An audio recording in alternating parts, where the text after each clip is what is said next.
Hey, Mike Barron here.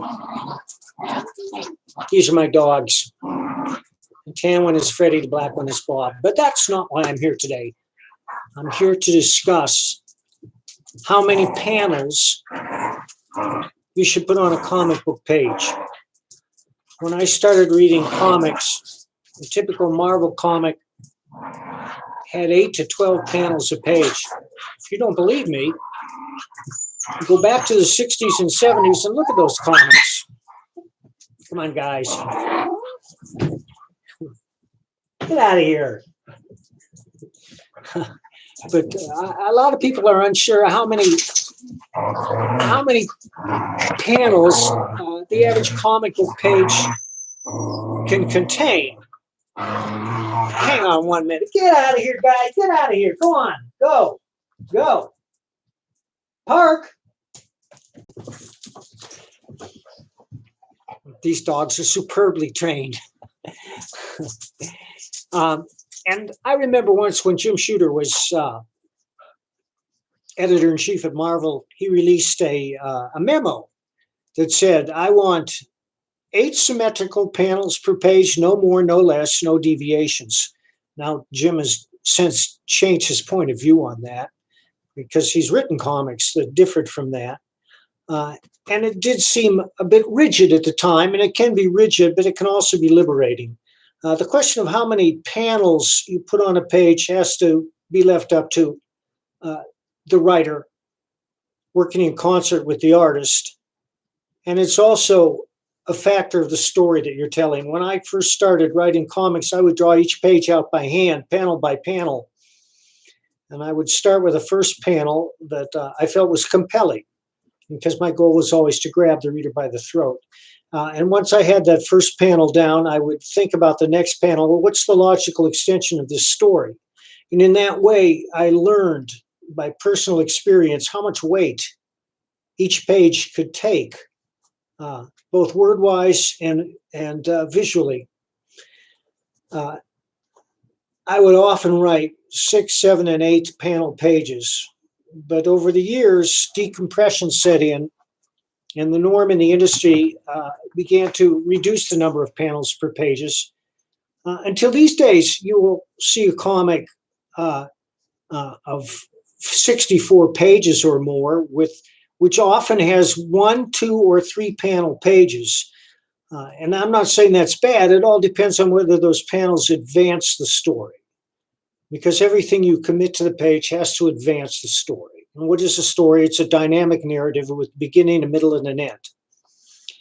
And you want the reader to care what happens next, because the essential question in all fiction is what happens next. And if the reader doesn't care, he's not going to turn the page. Well, comics are a visual medium, and we try to take advantage of that. Most of the comics I write these days are 5 panel pages, which to me seems pretty loosey-goosey.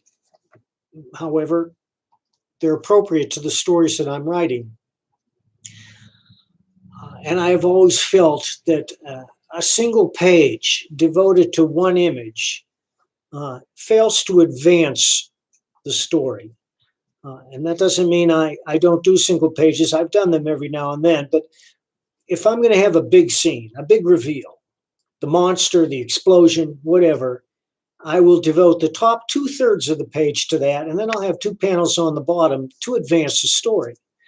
Because if all you have is one image on the page, no matter how great that image is, the story just stops there, because the single image is an end in itself. And I remember specifically reading Swamp Thing by Len Wein and Bernie Wrightson. There was a Swamp Thing where they had a werewolf. And Bernie, nobody does a werewolf like Bernie. It was a great werewolf. You turn the page, and there it was, a werewolf filling up the entire page. But visually, that was the climax of the story. That's why people tuned in, to see that drawing of the werewolf. And once they saw that drawing of the werewolf, well, the rest of the book was just kind of a letdown, because you're really just going over the aftermath of that image and kind of finishing the story by rote. So it's my feeling that single page illustrations stop a story dead in its tracks.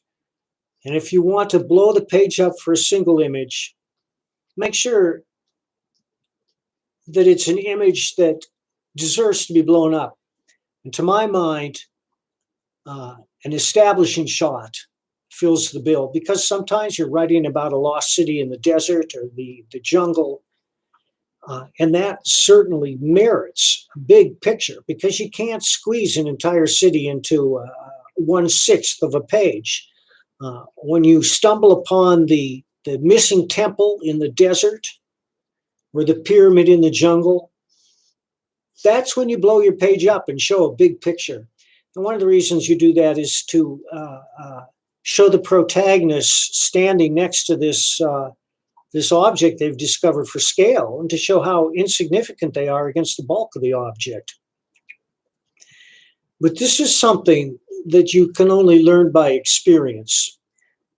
There was a bit of an informal contest at one time to see how many panels an artist could squeeze on a page, and I remember that Jim Starlin claimed that title. I think he had a page with 32 panels. Did it advance the story? No, not really. It was fun, and each little panel was an icon. You didn't have room to show an establishing shot or a big image.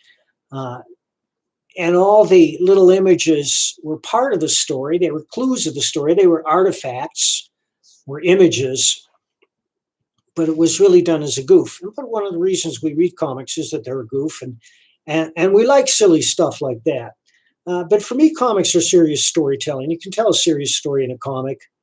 And you do that by matching words and images that meld harmoniously together and never jolt the reader out of the experience. And you can jolt the reader out of the experience with bad dialogue or too much dialogue. And one of the worst mistakes people used to make in comics, not so much anymore, was to describe what you're seeing on the page. One example is a picture of Isaac Newton sitting beneath an apple tree, and an apple bounces off his head. The caption says, "An apple bounces off Sir Isaac Newton's head." And Sir Isaac Newton says, "An apple has bounced off my head." Well, those last two comments, the caption and the word balloon, are superfluous, because there's a rule in storytelling, and this applies to straight prose as much as comics, and that's show, don't tell. And that means that any amount of information you can transmit to the audience visually without talking about it, you should.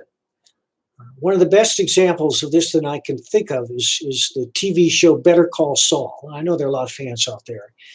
And if you watch Better Call Saul, you know that many of the episodes will begin with a 5-minute wordless sequence that hooks you in because they're intriguing. And you want to know what's happening, so you pay attention. And at the end of those 5 minutes, everything comes together and you say, I get it. I understand what's happening now. And the reason you do that is because Better Call Saul has earned your devotion honestly by setting those sequences up so that they're an integral part of the story. A story also has a rhythm and a pulse, and that means not every page should have 5 panels. Not every page should have 8 panels. It depends. When you have talking heads, you're apt to have more panels per page than if you have an action sequence. But those talking heads, what they say, they have to further the story. It can't just be talk for its own sake.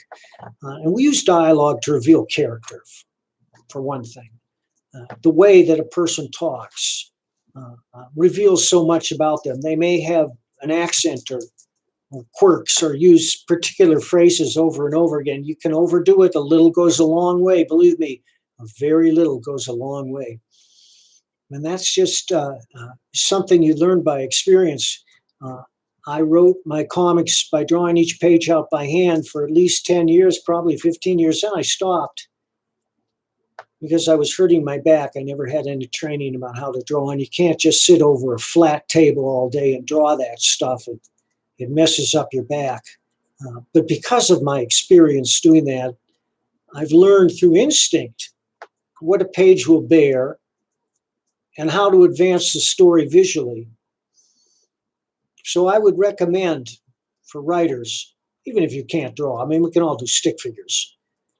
Try it, and you'll learn a great deal about comic book story structure just by drawing those pages out by yourself and adding all the dialogue and all the captions that would normally appear on the stage page. I hope this is of help to you. Thank you for listening.